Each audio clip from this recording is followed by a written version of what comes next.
Associate Professor. Max is Associate Professor of Econometrics and Statistics at University of Chicago Booth School of Business.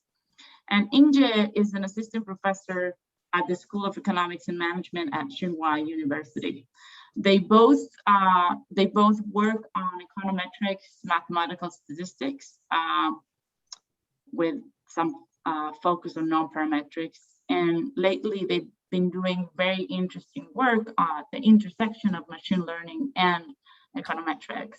And so we decided to invite them and create this session so we can witness what is happening at the cutting edge of data science, machine learning, econometrics, and in high dimensional context. So I don't want to take much more time because I want to maximize the time that they can speak. We will do 20 minutes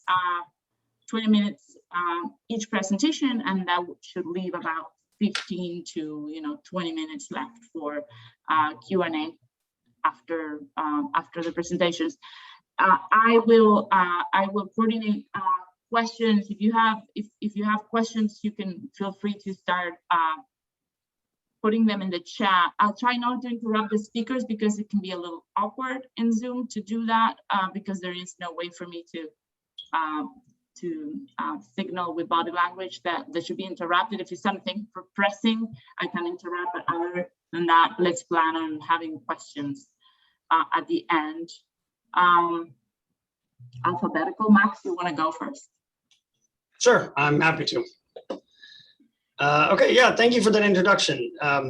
Happy to be here talking to everybody. Let me share my slides with you all.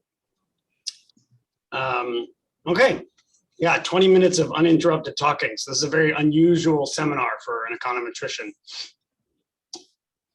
So as Rocio said, this paper is very much, like she said, at the intersection of economics and machine learning and sort of where we are right now. Okay, so the paper is about deep learning and heterogeneity and inference, right? And so we put all those together into some sort of title. But let me tell you where I think this paper sort of sits in the literature. Okay, so there's two specific literatures that I want to address. There's obviously a lot of others in the sort of big data causal inference type setting, and Inge's paper, for example, is in a different one, I think. But the ones that I'm addressing quite specifically are the recent two literatures in econometrics that are really about, number one, the statistical properties of machine learning tools, okay, where machine learning is whatever you want to define it to be, some sort of modern data analysis stuff. All right, lasso, forests, whatever. Okay, so there's one literature that looks at the statistical properties of those methods themselves. How many variables does the lasso select? Does it lasso select the right variables? Right? What can you do for a random forest and how fast does it converge and these sorts of things? All right, focused on that machine learning estimator. A paper that I build on specifically is an earlier paper with these same two co-authors, Tungyuan Liang and Sanjog Misra. I call that FLM1. That paper sits very much in that first literature, and it derived the first estimation convergence rates for deep neural networks. And so I'm going to build on that literature today by generalizing substantially those results about deep neural networks and transferring them to a different context. The second literature that I want to build on today and address is the inference after machine learning literature. All right, there's been a spate of papers recently, the last 5 years or so, where machine learning methods are used as a first stage, processing high dimensional data, whatever it is, and then those are plugged in and you want to do inference, you want a confidence interval on a scalar parameter, all right, or a vector of parameters, but something finite dimensional. All right, the key ideas in that literature recently that we're going to draw on heavily here is just that machine learning is just non-parametrics in this context. All right, most of the machine learning methods, in fact, are just non-parametric regression. And going back, 30 years or 35 years or whatever, we know a lot of semi-parametric theory. So let's just use that. And that's what we're going to do. All right, now the recent innovation and the reason why these papers have been written is that the original semi-parametric theory needs to know a lot about the first stage non-parametric estimator. You have to be able to understand its theoretical properties at a very deep level. And that's possible to do with a lot of things, right? If we think back to simple kernel regression, we can compute all the limits we want, and we can write down with pencil and paper all the constants and everything. With machine learning methods like deep nets, they have this black box flavor, which is not really true, but it just means that they are so complicated that we can't understand them at such a deep level. And so we can't rely on that old semi-parametric theory anymore. We need to get inference that only relies on the pieces of information that we have about these machine learning methods, usually things just like L2 convergence rates, all right, very limited knowledge. And so the innovation there is to combine sample splitting with influence functions to get inference that's feasible, all right? We use influence functions in this literature not because we necessarily care about the influence function. We don't want to study efficient inference or something like that, which was very much what people used to do. We just want inference that actually works, that we can prove is valid. All right, so this is sort of the main idea behind this recent literature that's on double machine learning, local robustness, name and orthogonality, debias. All of those words all mean the same thing, and this is what they mean. They mean use an influence function and use sample splitting, and we can prove that inference works, even though we don't know very much about the non-parametric method. Okay, so this paper is going to build on both of those literatures. All right, we're going to use deep learning to understand heterogeneity in a much broader class of settings than we've been able to do before. And we're going to look at structural models that we can use to help implement our machine learning. We're going to have the economics and the machine learning try to match. All right, that's going to let us use deep learning to learn meaningful quantities and not just learn prediction or regression. And then we want to do inference after we learn those economically meaningful quantities, those parameters. And we're going to do that using this double machine learning debiased influence function framework. And I'm just going to give you a new influence function calculation that covers a huge, broad class of models all at once. All right, so one of the problems with that second literature is that you have to know the influence function, which is tedious. All right, that's why if you read those papers in theory, the theory literature, including my own papers in this literature, all study average treatment effects, right? Or at best, the partially linear model, because we know those influence functions already. All right, so we want to be able to move beyond that. Okay, so our motivation in this paper, like I said, is a structural model. So you have some outcome that you care about, y, right? It could be a vector, it could be a scalar. And you have some variables, policy relevant variables, treatment variables, the variables of interest, t. They don't have to actually be treatments, they don't have to be randomized. Those are the variables you care about. And you write down a model that governs the relationship between y and t. You put structure on this problem. All right, it's any structural model you want, it's encapsulated by some loss function script L. All right, in the example that I'm going to show you in a minute, it's a binary choice problem.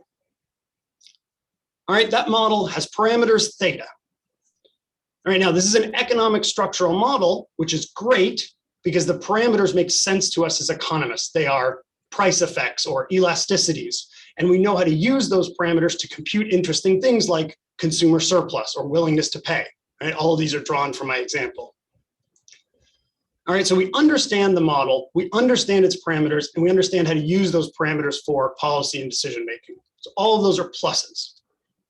The problem is that if there's heterogeneity, which there basically always is in economics, that's going to fail because you're not going to capture it. You're going to have bias from that. So we need to account for that heterogeneity, but moreover, we want to exploit the heterogeneity. Right? If you think about a treatment effects context, I need to account for the fact that treatment effects can be heterogeneous across people in order to get the average treatment effect correct. But even more than that, I may be interested in exploiting that treatment effect heterogeneity. All right, so this model is nice and interpretable, but it doesn't allow for any of that. Okay, so intuitively, what we kind of have in mind, what people are often worried about is that everybody has their own individual effect. They're just heterogeneous effects for all the different people that you see. All right, that's the intuition that I want you to have in your mind a little bit. Now, of course, that is just intuitive. You can't actually estimate individual specific parameters.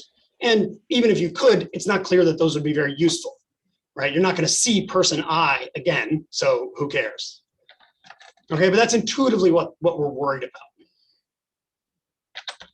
So our approach is going to be to balance the structure and the flexibility using observed covariates, right? And this is where the machine learning is going to come in. This is where the high dimensionality is going to come in. All right, the idea here is to recast those parameters in your structural model as parameter functions, okay? One of the benefits of working in this literature about machine learning and economics is that you get to make up terms whatever you want, and parameter functions is one of the ones I made up for this. Okay, so take your favorite M estimation problem where you've written down a model that holds between Y and T, and take its parameters and enrich them with machine learning. Now, the separation between T and X is important here. You have modeled as an economist the relationship between Y and T. And X is other variables that capture heterogeneity. All right, so those two sets of variables are different, and we're going to maintain that difference throughout. So I gave them different letters on purpose. Okay, now what's great about this approach is that theta of X is very flexible, right? We don't know the functional form or which variables are important, so we're going to use machine learning to get all that stuff. However, it's still interpretable. It still respects all the economic structure. All right, so we're fully flexible on heterogeneity, but we retain the interpretation. All right, you can think of theta of X as just the effect, the parameter for type defined by X, right? A unique set of covariates defines a type of individual, and that type has their own parameter. Right? If X was simply one binary variable, you're just doing your favorite structural model twice. Okay?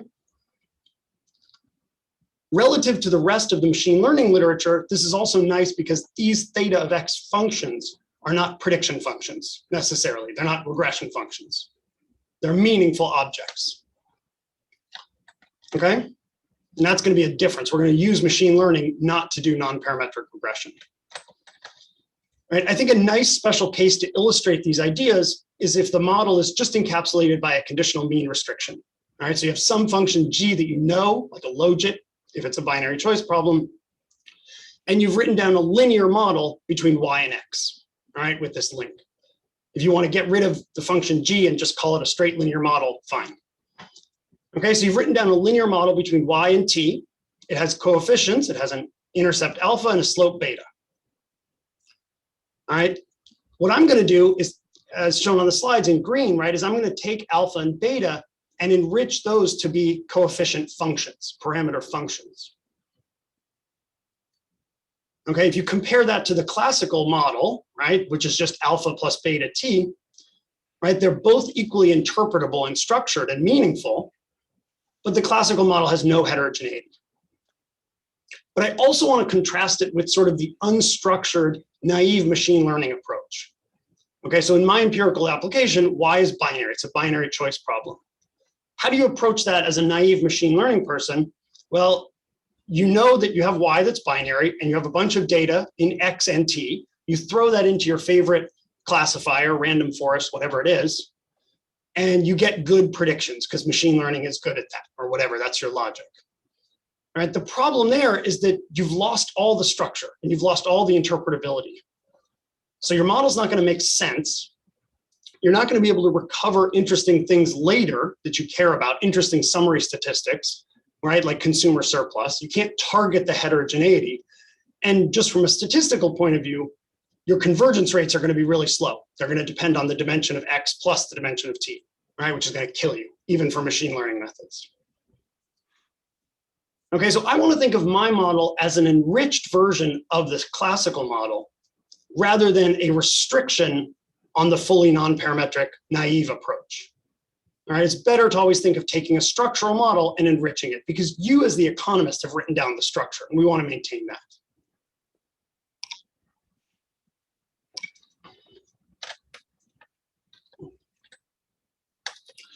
Okay, now specifically what we're going to do is propose to use deep learning to learn those parameters, functions. All right, and there are several reasons for this. All right, the first reason is we want to do machine learning to capture high dimensional data very flexibly, all of that sort of machine learning magic stuff. All right, now I think it's important in each application to really debate with yourself whether you sort of have the machine learning magic, right? You'll notice that there's no unobservables here, for example. There's no unobserved heterogeneity that matters. Now, if you can argue if X is high dimensional enough, that's probably fine. If X is very low dimensional, that might not be fine, right? So you want to think, do you have enough data and enough flexibility to really capture all the heterogeneity that you need to? All right, so that's a case-by-case question. But if you really feel like you're going to have the machine learning magic work in your favor, you need to think through those issues carefully. Okay, so that's one reason. The other reason, sort of among machine learning methods, deep neural networks are easy to embed in structural models and vice versa. All right, I'm going to make up a new word for that too. It's going to be structurally compatible. All right, this is going to be similar to the idea that non-parametric estimators can be local, like kernels, or global, like sieves. I don't particularly like those two terms because they mix up the structure versus what data they use.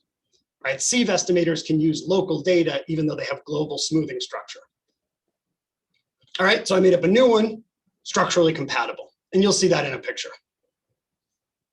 All right, so with that framework in place, what does the paper do? All right, the paper looks at these 3 steps. All right, so you write down your model. It governs the relationship between y and t with some parameter functions. All right, we're going to use deep learning in step 2 to estimate those parameter functions. The key idea there is that we can combine the machine learning and the economics in a really simple way, but in a way that works super well. All right, from a theory point of view, the main result of that part of the paper is that we get good estimates of those parameter functions. Right? If you want to write it down as an empirical L2 rate or a population L2 rate, you get a rate that looks like what's shown on the slides. It depends on the smoothness of the function and the dimension of the covariates X, the continuous ones. All right, fairly standard non-parametric results. All right, and then we want to do inference. So I'm going to write down some parameter mu that's an average of a function h that you know. You write down the function h. It's how you take the parameter functions and get a summary statistic out of them. All right, if this was average treatment effects, h would just be the identity function, and you just want the average of the heterogeneous effects, very simply. All right, but h can be much broader. It can be something that you can't write down in closed form even. All right, all I need to do is be able to take a derivative. Okay, the key result there is going to be this new influence function calculation. It's shown at the bottom there in mostly meaningless letters. The point is that it just depends on derivatives. And the key thing there is that you don't need to write that influence function down beyond what I wrote down there, because the computer can take all the derivatives you need. All right, you can use automatic differentiation. That's where the automatic in the title comes from. All right, so we don't need to take derivatives on pencil and paper. We don't need to estimate derivatives. We know all the derivatives we need, and so we know the influence function no matter what the function h is and whatever the function L is.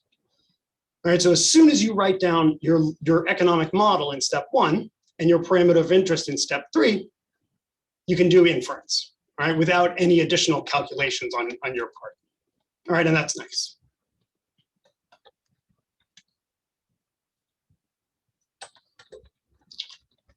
Okay, so a key idea here, and one of the details that I want to touch on before I look at some actual data, is embedding deep learning in a structural model. All right, this is super simple.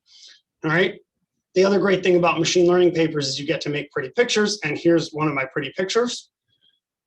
All right, the way deep learning works, and I'm happy to talk during the Q&A in excruciating detail here, is just that the X's come in on one side. Those are the blue or purple circles.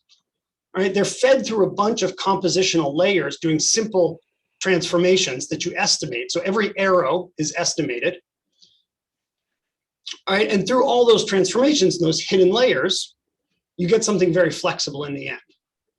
Usually the thing that you spit out at the end after the gray hidden layers would be a prediction. The difference now is that I'm not going to measure loss in terms of prediction. I'm going to measure loss in terms of my model. So at the very end, I measure loss in terms of the model that I wrote down. And I know exactly how y and t enter. That's why those are unmodeled.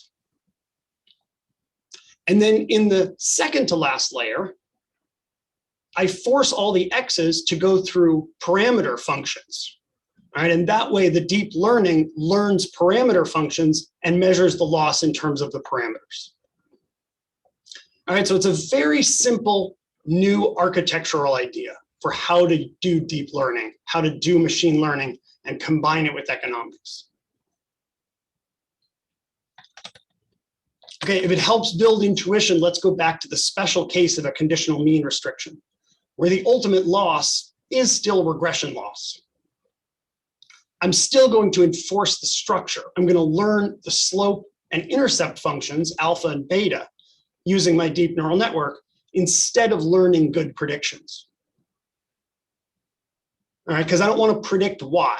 I'm not interested in prediction. As a scientist, I'm interested in understanding the relationships in the data, and I've structured those, and that's what I want to learn. Okay, and you can see that the separation of T in orange and X in purple is key here. I know how T affects Y. I've modeled that. All right, I need to use X to learn the heterogeneous parameter functions.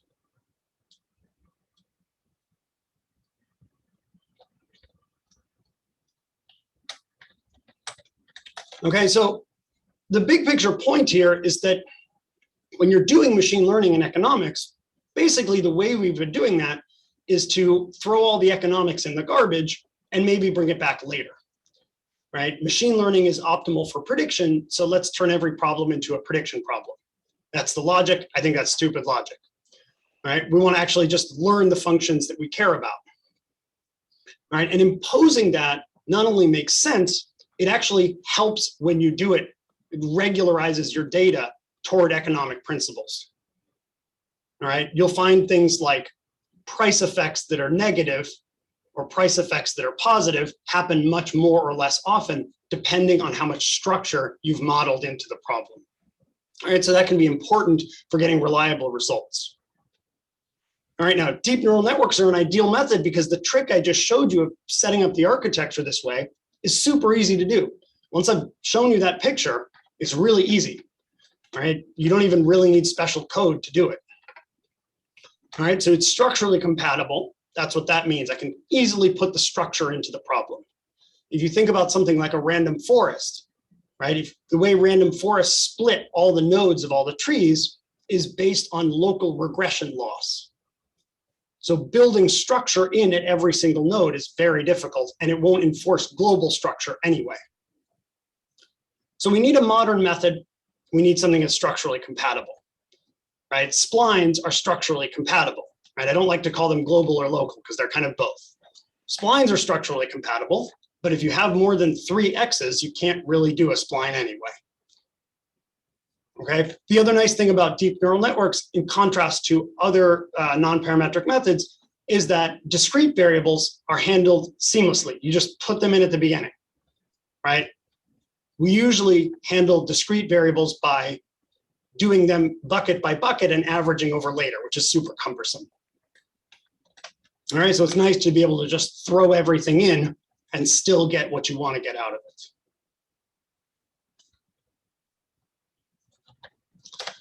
Okay, so. Sorry to interrupt, Max, but we are getting to the end of your 20 minutes. Perfect, because I just want to show an application. Lovely, thank you. All right, so this application is to value advertising characteristics. It's built off a QJE paper. So I'll let you guys read the paper to see the details. All right, the point is that we have characteristics of an advertisement for a loan. One of the characteristics of the loan is its interest rate, which is its price. All right, and I can use the price effect to value the other characteristics if I want to. All right, I have 11 characteristics to use for heterogeneity. I have 12 characteristics of the ad that are randomly assigned. I model using a binary choice model the relationship between Y and T, and I enrich it with X. Okay, you can recover lots of stuff from a binary choice model. All right, marginal effects are easy, consumer welfare is easy, elasticities are easy. Those are all different, just different H functions. All right, you could not recover those with unstructured naive machine learning. It would be basically impossible. All right, so marginal effects are the kind of thing that's super easy. If people want to ask me about this in more detail later, that's fine. I don't find marginal effects that interesting. All right, something more interesting is like profit maximization. All right, I can derive the optimal interest rate from a very simple structural model that takes into account the probability of applying for a loan and the probability of defaulting on the loan. I model the parameters of all of those things, and then I just take first order conditions, right? This is first year grad micro. And I get a fixed point problem that I can solve even if I can't write down the solution. So I can't write down the influence function in closed form, but because the computer can take derivatives of smooth functions and fixed point solutions are smooth functions, I can give you the optimal interest rate for every person. Right? Solving the fixed point problem just looks like this. This person's optimal interest rate is 8%. Okay, I do that for everybody. I can get a distribution of optimal interest rate offers, optimal prices, right? This is like personalized medicine. All right, and I can do inference on things like that. I can do inference on optimal profits after targeting, right? How much is it worth it to target versus the optimal single price? Is targeting better than not targeting, right? I can answer questions like that, even though I can't write down the influence function in closed form. Okay, so all of this is impossible without our framework to embed deep neural networks in a structural model to capture this heterogeneity.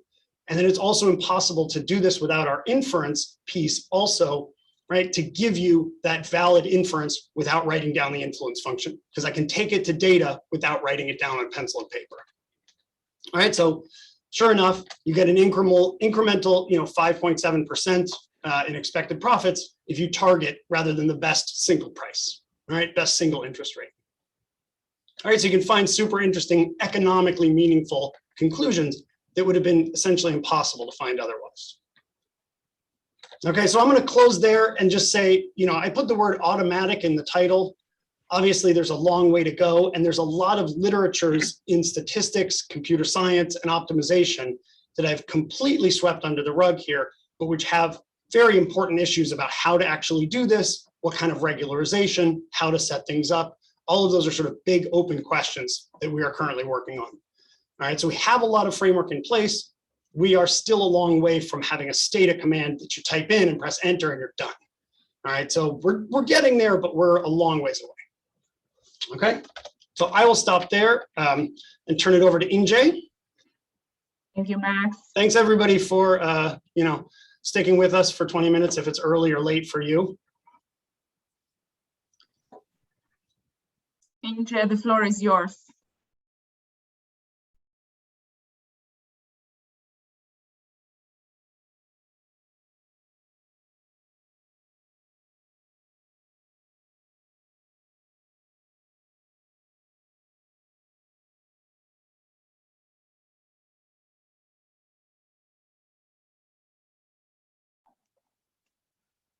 Can you hear me? Yes, I can hear you. Yes, we can. Oh, okay. Yeah, because I thought I muted myself. Okay. Thanks a lot for the invitation, and it's really nice. Max has already given a big picture about the connection between machine learning and econometrics. In my talk, I'm going to talk about present this paper called Inference in Possibly Nonlinear Effect Models. From the title, probably you don't see the connection with machine learning, but after the talk, hopefully you will see I provide a way to conduct causal inference in this model, but I use machine learning techniques to resolve an important issue related to confounding. Okay, let's get started. Understanding causal effect is important in many disciplines. For example, empirical researchers may want to know how early childhood investment may affect people's health in adulthood. This may help formulate effective health policies. Or in political economy, people may be interested in the effect of political connections on financial firms' performance in stock market. We will see one such example at the end of this talk when I illustrate the proposed method. So to make today's discussion more concrete and simple, I'm going to focus one causal parameter, that is average treatment effect untreated. But the proposed method can be applied to study other parameters like counterfactual distributions of control treatment effects, etc. So the method is general. In the standard causal inference framework, we believe people have different outcomes under different treatments. We call them potential outcomes. The key challenge is that we cannot simultaneously observe people's outcomes under different treatments. For example, if one is treated, we can only observe the potential outcome under the treatment, but not the potential outcome without treatment. We run into the missing data issue. If treatment is randomly assigned across units, then we can just use control group to impute the counterfactual mean of the treated group. However, in many scenarios, there might be some characteristics affecting both potential outcomes and also treatment assignment. We call them confounders. Fitting the control for these confounders causes bias. So it's very common to assume the so-called selection on observables. This assumption, that means conditional on some observed characteristics X, the treatment assignment is independent of potential outcomes. However, this assumption is strong and may be inapplicable in many scenarios. For example, when we study the effect of college scholarship on students' future academic performance. A high ability student may be more likely to receive a scholarship, and ability is also correlated with students' academic performance. So ability plays the role of confounders. Failing to control for ability causes a bias. However, we cannot directly observe ability. We can only have some noisy measurements of ability, say test scores in different tests or in different periods. So in this paper, I assume the selection is based on some unobserved characteristics. They are not directly observed, but measured with error. In such scenarios, controlling for the noisy measurements does not necessarily control for the latent confounders of interest, because the measurements are noisy. In this paper, I impose a key structure that links the observed noisy measurements and the latent confounders. I call it nonlinear factor model. That is to say, the observed measurements xit is modeled as a possibly nonlinear function eta t of latent confounders alpha I plus some noise epsilon it. In the scholarship example, you can think of the observables xit on the left-hand side as test scores in many different periods, and alpha I may refer to different types of latent ability. And then this latent function, eta t, highlighted in red, can be thought of as a production function translating people's ability into test scores we can observe in practice. Importantly, I do not assume a parametric functional form of this latent production function eta t. And it's indexed by t. That means this function could be heterogeneous across the t dimension. This kind of flexibility is very important because in causal inference, what we really care about is the confounding effect of the latent variables alpha I. If we misspecify its relationship with the noisy measurements, the information we get from the measurements may not suffice to control for the latent confounders in causal inference. So in this sense, the final inference based on the proposed method will be more robust. In fact, this model is very flexible. It covers many widely used models in practice, special cases. For example, in this knot on the left-hand side, we have the classical two-way fixed model. In the knot on the right-hand side, we have the so-called interactive fixed model in panel data analysis, also known as the linear factor model in statistics. In both cases, the observed measurements on the left-hand side are modeled as a linear function of the latent confounders of I in each time period t. This kind of linearity assumption is too restrictive, and I do not want to assume it. Here is the typical data structure I use in this paper. In addition to the outcomes in the last column, we also have access to a large set of noisy measurements, xit, highlighted in red. The idea of this paper is to extract information about the latent confounders of I from the red portion, and then to conduct inference on, for example, averaging effect or other causal parameters of interest. Basically, we need a panel-like data set with information in two dimensions, I and t. You can thought of them as industries in different countries, firms in different years, students in different tests, or people's interaction in a social network. So it's very common. I would like to emphasize that this paper focuses on the setting that we have two large dimensions. So both the I dimension and T dimensions are large. It's analogous to the large panel or large factor analysis in the literature.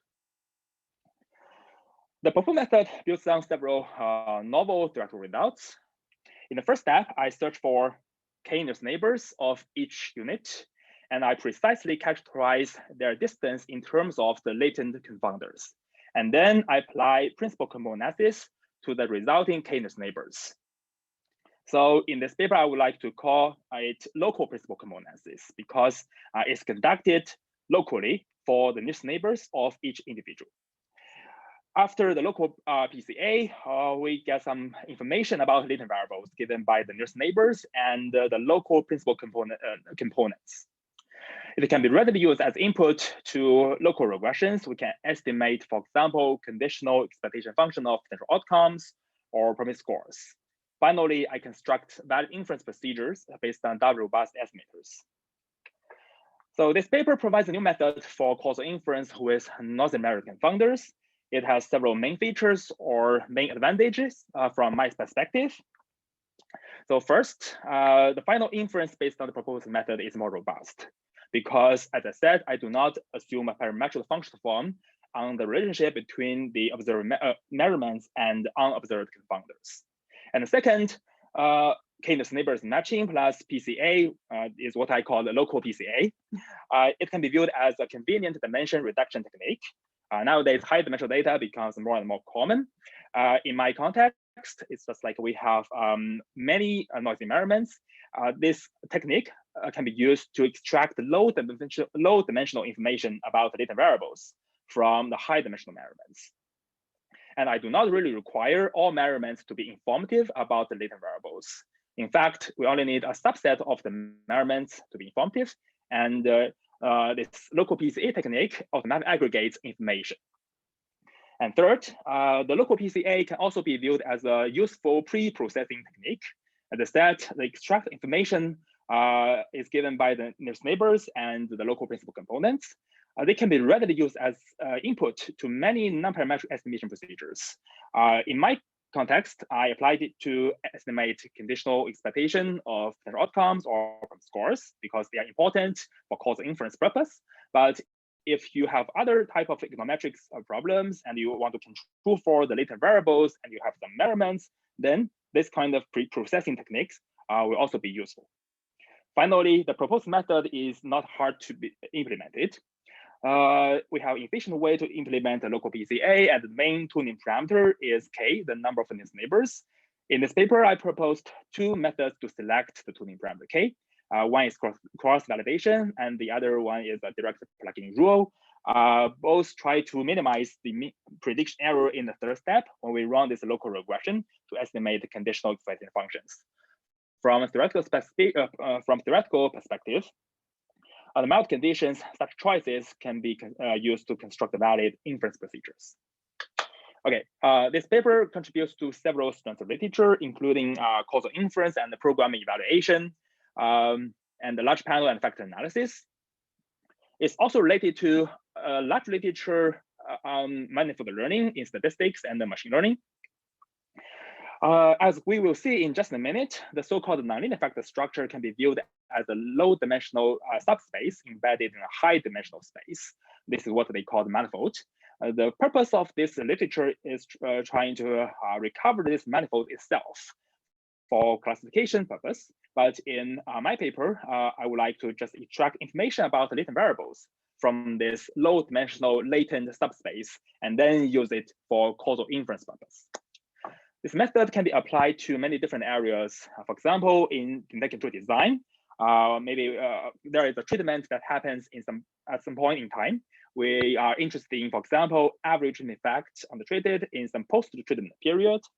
We also have access to many pre-treatment periods, outcomes in many pre-treatment periods.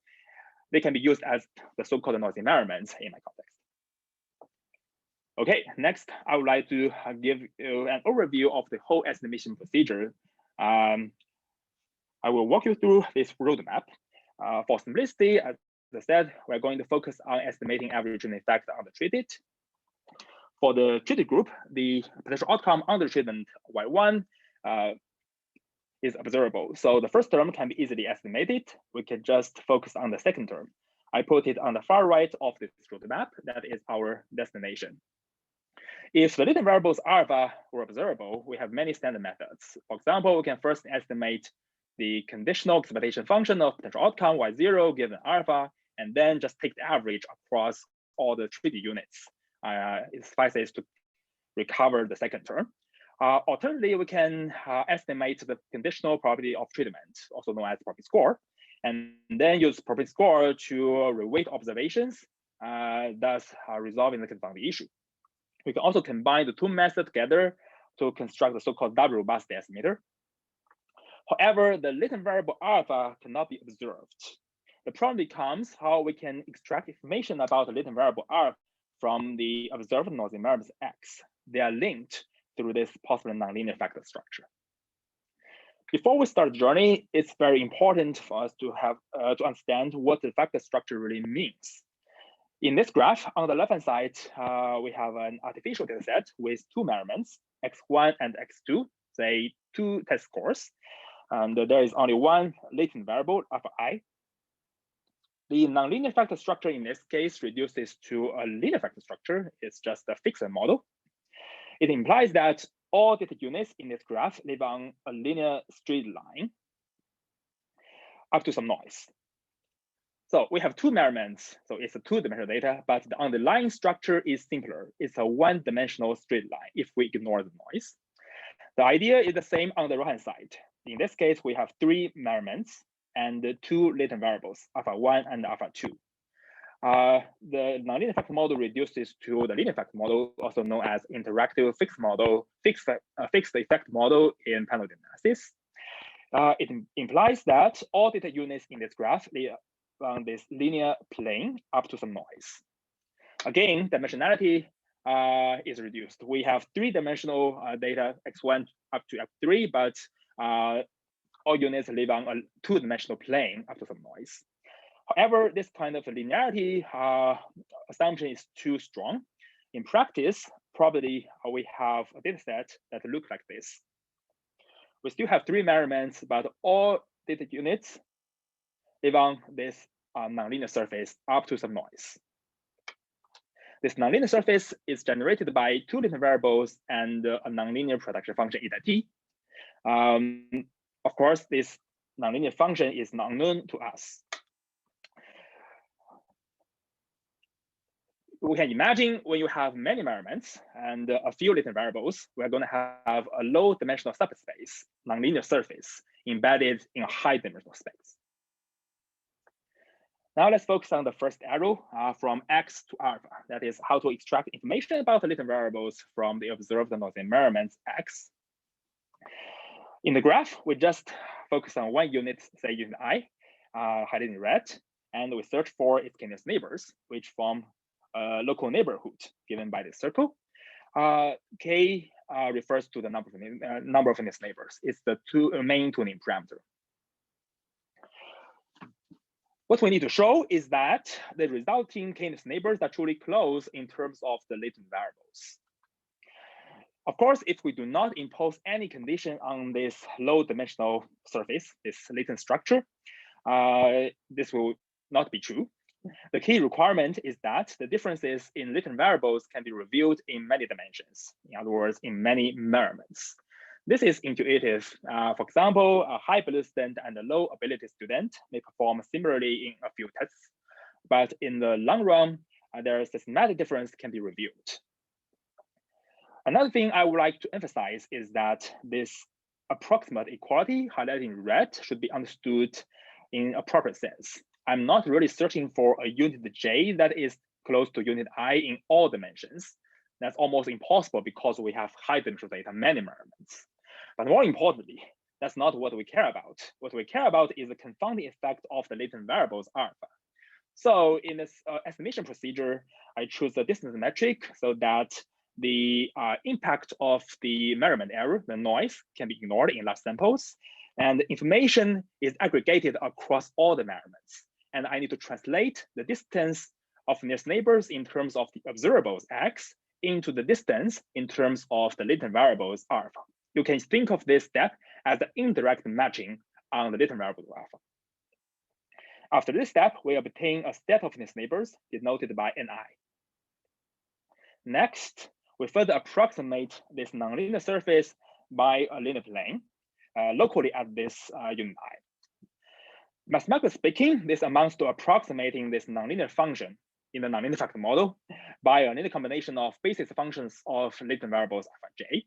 The little rjt here stands for the approximation error. Epsilon jt is the noise. The leading term can be viewed as the linear factor structure, but remember, it's called the local PCA. Everything is conducted for this local neighborhood. So I will call them local factors and local loadings. The leading term here can be estimated by principal chemical analysis. After this step, we get the estimated factor loading lambda hat. It characterizes how different units in this neighborhood are related to each other in terms of the latent variables. In this step, we need to choose one parameter L. It stands for the number of factors to be extracted. In practice, you can just let it fixed. The main tuning parameter is K. K will increase as sample size grows, but L could be fixed. Alternatively, we can also just extract all factors that are strong enough to be differentiated from the remainder. So there are two possible strategies. Now we have arrived at the second knot. We have the set of neighbors and the estimated factor loadings. It characterized how it gave us information about the latent variables. In the next step, we would like to estimate the conditional expectation function of potential outcomes and the conditional expectation of the treatment, that is the Promise score. If alpha was observable, then we can just run, for example, a local polynomial regression. We construct a kernel function of the latent variable alpha and a polynomial basis function of alpha. So this is just a standard local polynomial regression. However, the latent variable alpha cannot be observed.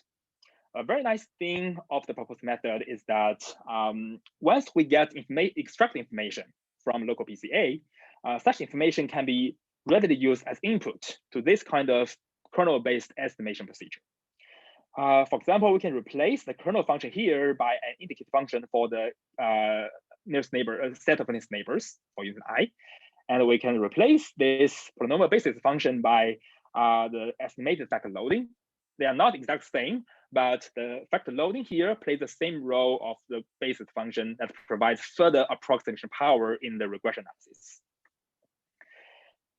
The idea of this step is illustrated by this graph. On the right-hand side, we have the space of the latent variables alpha1, alpha2, and the outcome variable y. If we could observe alpha1, alpha2, that means we can directly see these blue dots. We can directly use these data sets to estimate the surface corresponding to the conditional expectation function of the outcome without treatment given the latent variables. However, we cannot see alpha1, alpha2, so this method is infeasible. The idea of this paper is to first look at the space of measurements. We extract information about the latent variables from this space for this local neighborhood. Accordingly, there is of course local neighborhood on the right-hand side in the space found by the latent variables and outcome variable. Then we use the extract information from the space of measurements to run a regression indirectly. It recovers this surface locally at this red dot. If we keep doing this for all units, eventually we can recover the whole surface. So that's the idea of this step. Sorry to interrupt, Inge. We have 11 minutes left in the session, so if you could take a few more minutes, that would leave us like 7 or 8 questions. Thank you. Of course, of course. The last step is counterfactual analysis. For example, if we're interested in average treatment effect on the treated, as I said, the first term can be easily estimated using data. For the second term, we have already have some estimate of the conditional expectation function of the potential outcome. We can just take the average across all the treated units. Alternatively, we can use the same technique to estimate the Promise score and construct probability weighting based estimator. We can also combine the two methods to construct double robust estimators. Of course, we can do more. For example, in the graph, we have already recovered the surface on the bottom corresponding to the conditional expectation function of potential outcome y0 given the latent variable. We can also use the same technique to recover the surface on the top corresponding to the conditional expectation function of potential outcome under treatment given the latent variable alpha. The gap between the two surfaces corresponds to the conditional average treatment effect. And we can take the average of the gaps between the two surfaces. It recovers the unconditional average effect. So there are many things we can do. Okay, I will just skip most of the directed results, but I would like to emphasize in the most general setup, I can allow for both unobserved confounders alpha and some additional observed confounders. And the nonlinear factor model can also be generalized by including additional control variables wij. You can think of this equation as a regression of xit, the measurements on control variables wit, and some nonlinear fixed effect component. Okay, finally, I just want to use a few minutes talk about the empirical illustration here. The example comes from this paper. The question is how political connections affects financial firms' performance in stock market. The treatment of interest is the appointment of Tim Giston as Treasury Secretary in 2008. The outcome is the cumulative stock returns from the so-called day 0 to day 1. And we use the pre-treatment daily stock returns of financial firms as the noisy environments of some latent confounders, like firms' characteristics. And in the original paper, the authors make use of many different methods, including the so-called classical template control. The idea is to predict the counterfactual by a linear combination of untreated units. And in a later paper, a penalized linear control method was proposed. Both methods rely on the permutation-based inference. That is, they assume there's no treatment effect, and the confidence intervals can be constructed based on permutation. In contrast, this paper conducts a less sample-based inference and extract information about latent firms' characteristics from the noisy environment, that is, the stock returns before the appointment, and they conduct inference on the average treatment effect of the trade.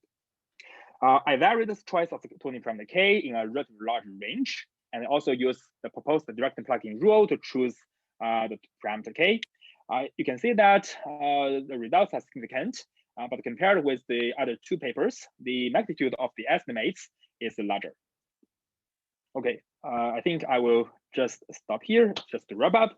The paper contributes literature on causal inference and large panel and effect analysis. Importantly, provides formal asymptotic properties of local PCA in the nonlinear setting. And some results about regression models with nonlinear fixed effects may also be of independent interest. Okay, thank you. Thank you, Inge. Thank you, Max. Okay, so we have 7 minutes. I saw one question in the chat from Andrea. Andrea, do you want to ask it, or I can ask it? I don't know if she's around. I can ask it. Okay, go ahead, go ahead. No, I think the question was answered in the rest of the talk. I just wasn't clear at that time. Okay, perfect. So I want to invite anybody else who would like to ask a question to either Max or Inge. You can use the chat, or you can just unmute yourself. I think the session is relatively small enough if you want to. Either raise your hand or write to me in the chat or unmute. Anybody? We have a collective action.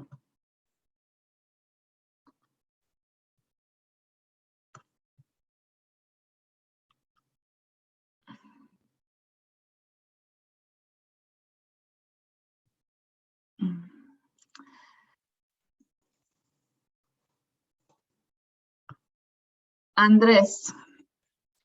Hi, thank you, Inge and Max for the presentation. It's more it's more a general question, because these tools of machine learning are sort of new tools for econometricians.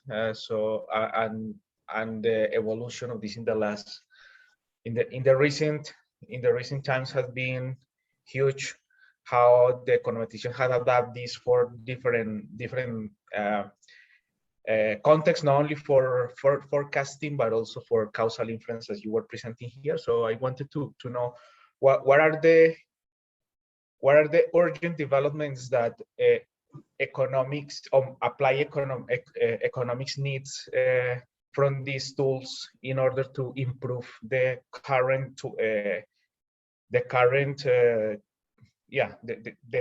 methodologies we have available for applied work. So, I mean, I think I can take a stab at least answering some of that, right? So if I understand the question correctly, it's sort of like, well, these tools are very new. What do they let us do that we couldn't do before? And there is some aspect of their familiarity, right? So one of the things I emphasized is that a lot of the machine learning methods are various ways of looking at non-parametric methods, and that's true. So one thing that you just couldn't do before is handle data at such a massive amount and at such levels of flexibility, right? So I went very quickly, but in my empirical application, I run 13 different non-parametric regressions, each of which is 11-dimensional, right? And that's automatic and easy to do, right? If you tried to do that with, splines or kernels or whatever your favorite method is, it would simply fail. I remember Inge and I have a paper on splines. I have an earlier paper on partition regression, which is just piecewise regression. And we find things like, once you have more than 3 variables, the optimal number of pieces to divide your data into is 1.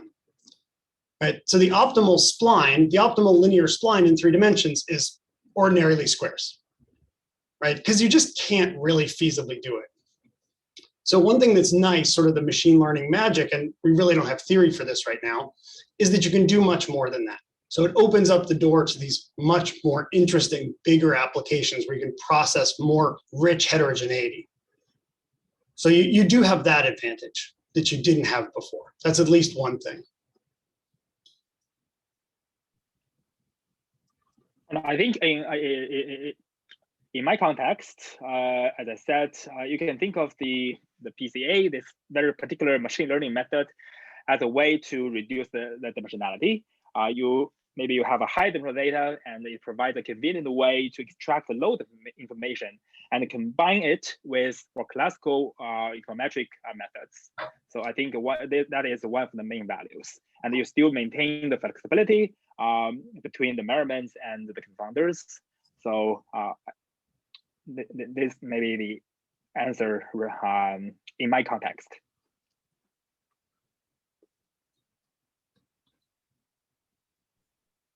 Thank you.